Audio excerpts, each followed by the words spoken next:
In the West, a name like John Smith is a straightforward phonetic label. You see the letters on a page and immediately know the sound. But in Japan, the system works completely differently. Take the common placeholder name Yamada Taro, the Japanese equivalent of John Smith.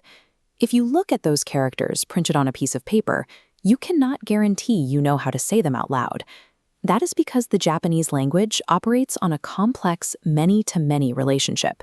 One single kanji character can have dozens of valid pronunciations, and a single spoken sound can be written using dozens of entirely different characters. To navigate this in daily life, native Japanese citizens use a tool called furigana. These are tiny phonetic reading guides printed directly above the main kanji on official documents and business cards, placed there so people actually know what sound to make. To understand a Japanese name, you have to look past the phonetics. It requires looking at how geography, lineage, and luck collide on a single line of a registry. Up until the late 19th century, during the Meiji period, Japanese commoners and peasants were legally barred from using public family names. When the government finally mandated that every citizen register a surname, most families simply looked to their immediate physical surroundings. They constructed two kanji names to describe the land they lived on. Take the incredibly common surname Tanaka. The first character, ta, translates to rice field. The second character, naka, translates to within or middle. Put them together, and the name is a literal description of a family living right in the middle of a farming area. The name is the ancestral homestead. You see the exact same geographic logic in Yamamoto. The kanji breaks down into yama for mountain and moto for base. The family lived at the base of the mountain. The surname provides the physical coordinates of their origin. But geography is only half the equation.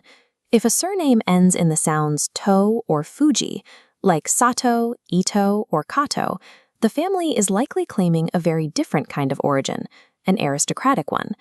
Those names trace their lineage back to the Fujiwara clan, a powerful, ancient class of imperial regents. And the shared kanji in all of those names translates directly to wisteria.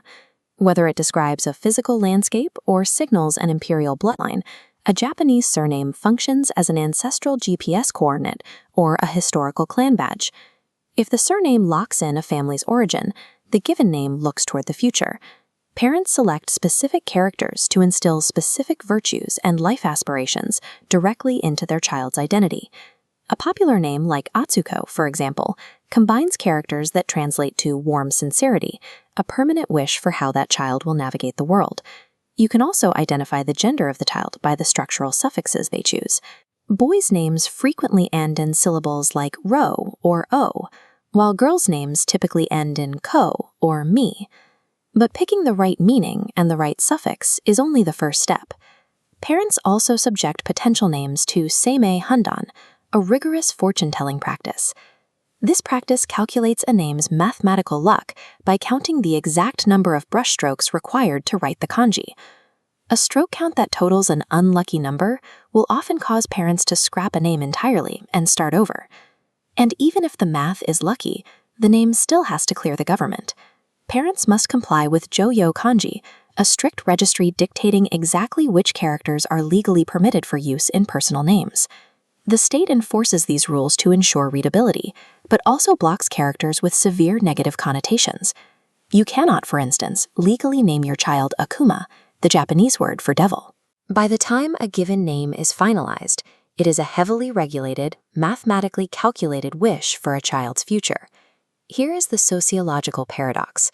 Japanese parents spend immense effort engineering the linguistics, the luck, and the legality of a given name, only for society to almost never use it in daily conversation. Japanese etiquette dictates that social and professional interactions run almost entirely on surnames, usually paired with honorific titles like san, sama, or sensei. A person's given name is kept private. It is fiercely protected and reserved exclusively for the closest family members, intimates, and young children. Because a given name holds such profound engineered meaning, invoking it casually without permission is considered a severe breach of social boundaries. Historically, Japan actually suppressed its own naming rules to assimilate on the global stage. During the Meiji Era, as the country rushed to modernize, it voluntarily flipped its naming order to match the West, putting the given name first and the surname last. Today, we are seeing a conscious pushback. The Japanese government is now officially requesting that foreign media and international institutions revert back to the traditional Eastern order: surname first, given name second. You see this policy shift with the country's most prominent modern figure. Internationally known for years as Shinzo Abe, the government now clarifies his name should globally be presented as Abe Shinzo. Placing the family name at the very front naturally reestablishes the priority of the group over the individual. It is a powerful reminder of where a person begins, with the lineage and the land that came before them. In the end, these Japanese characters function as a record of an ancestral home, a parent's calculated wish, and a societal compass, all contained within a few strokes of ink.